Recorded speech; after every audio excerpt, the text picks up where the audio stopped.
नमस्कार दोस्तों।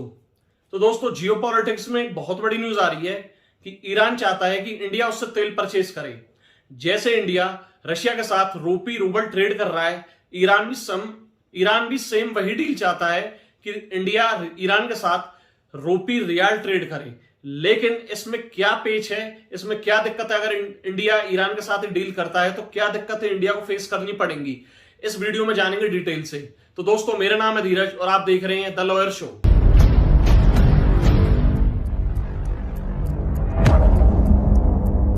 तो हाँ दोस्तों, अब ये जानते हैं कि इंडिया अगर किसी कंट्री से तेल लेता है और उस पर अगर सैंक्शंस लगे होते हैं तो इंडिया की क्या पॉलिसी है जिससे वो तेल उससे ले या ना ले, ये कैसे डिसाइड होगा। तो ये बहुत सिंपल सी इंडियन पॉलिसी है कि अगर किसी देश पर यूनिलैटरल सैंक्शंस लगे हुए हैं।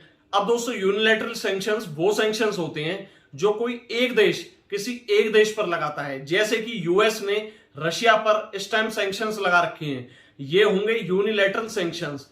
लेकिन अगर किसी देश पर यूनाइटेड नेशन यानी कि पूरे वर्ल्ड के देशों का एक समूह या फिर उनका एक ऑर्गेनाइजेशन जो एक स्टेज पर बैठती है वो किसी पर सैंक्शंस लगाता है तो इंडिया उससे बिल्कुल भी तेल नहीं खरीद, तेल क्या इवन कोई भी चीज नहीं लेगा। वो एक वर्ल्ड वाइड सैंक्शंस में काउंट होगा।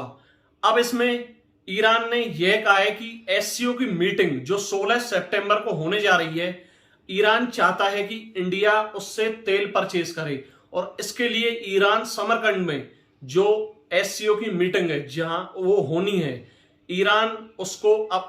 ईरान अपनी बात को वहां पर मजबूती से रखेगा कि क्यों ना इंडिया यूएस सैंक्शंस को इग्नोर करके ईरान से तेल ले। और हां, सबसे बड़ी बात इसमें यह है कि इंडिया ईरान के साथ डायरेक्टली रूपी रियाल ट्रेड करे। अब रूपी रियाल ट्रेड इतना इजी नहीं है क्योंकि जो वर्ल्ड का बैंकिंग सिस्टम है यानी कि स्विफ्ट। अब स्विफ्ट क्या है? स्विफ्ट एक ऐसा सिस्टम है दोस्तों, अगर हमारे कंट्री से किसी ने पैसे भेजे, मान लो यूएस कोई अगर यहां से पैसे भेजता है तो वो डायरेक्टली नहीं जाएंगे, वो एक स्विफ्ट मैसेजिंग सिस्टम के थ्रू वहां पैसे ट्रांसफर होंगे। ये एक ऐसा सिस्टम है जो कि एक तरीके से society for world wide inter bank financial telecommunication जिसे मिलाकर बनता है स्विफ्ट। ये पूरे वर्ल्ड में एक तरीके से मैसेजिंग सिस्टम के तरह काम करता है कि अगर हमारे देश से या फिर कोई और कंट्री से पैसे भेजता है तो स्मूथली उन ट्रांजैक्शंस को रन करने में हम हर किसी की हेल्प करता है। लेकिन यूएस ने रशिया को स्विफ्ट सिस्टम से भी बाहर कर दिया। उसके बावजूद रशिया से इंडिया तेल परचेज कर रहा है रूपी रूबल ट्रेड एग्रीमेंट के तहत या फिर रूपी रूबल ट्रेड सेटलमेंट में। ये तो हुई रशिया की बात। लेकिन अब ईरान पर सैंक्शंस लगे हैं यूनाइटेड नेशन के, अब जो इंडियन पॉलिसी के हिसाब से बिल्कुल भी वैलिड नहीं है। इंडिया नहीं चाहता कि यूएन की कोई भी सैंक्शंस की या फिर यूएन की किसी भी बात का उल्लंघन हो।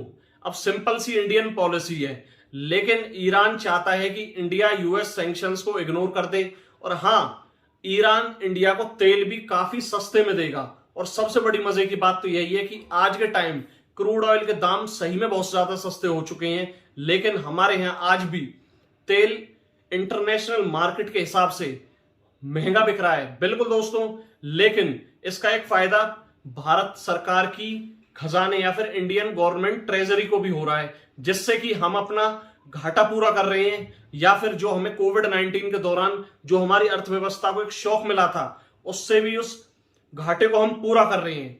अब दोस्तों देखते हैं कि एससीओ की इस मीटिंग में ईरान किस तरीके से अपनी बात को रखता है और हमारी भारत सरकार इस बात को किस नजरिए से देखती है और क्या होता है अगर हम यूएस को सही में इग्नोर करें और उसके सैंक्शंस को भी इग्नोर करें, ईरान के साथ ट्रेड डील कर लें। अब ईरान की जो इकोनॉमी है वो जब से उस पर सैंक्शंस लगे हैं वो बहुत ज्यादा सफर कर रही है ऑलरेडी। अब इंडिया ही उसकी एक होप बची है, या फिर आप कह सकते हो कि कुछ गिने चुने देश ही ऐसे हैं जैसे कि चाइना, इंडिया, जो उसकी इस टाइम हेल्प कर सकते हैं। और इवन रशिया भी इंडिया की तरफ इसी होप से देख रहा है और रशिया ने और इंडिया ने रशिया के साथ अपना वादा भी निभाया है और उससे बहुत बड़ी मेजॉरिटी में तेल लिया है। और इवन हमारा सबसे बड़ा सेकंड एक्सपोर्टर भी रशिया बन चुका है ऑयल के मामले में। तो दोस्तों देखते हैं कि इंडियन फॉरेन पॉलिसी और इंडियन गवर्नमेंट अपने पक्ष को किस हिसाब से रखती है यूएन और यूएस के आगे, क्या हम ईरान के साथ ट्रेड डील करने जा रहे हैं? तो देखना होगा। वाकई में दोस्तों जियोपॉलिटिकल एनालिसिस के हिसाब से एक बहुत बड़ी न्यूज है। तो दोस्तों तब तक के लिए बने रहिए मेरे साथ। मेरा नाम है धीरज। अगर आपको वीडियो अच्छी लगी हो तो प्लीज लाइक करें, चैनल को सब्सक्राइब करें और अगली वीडियो तक के लिए स्टे ट्यून्ड।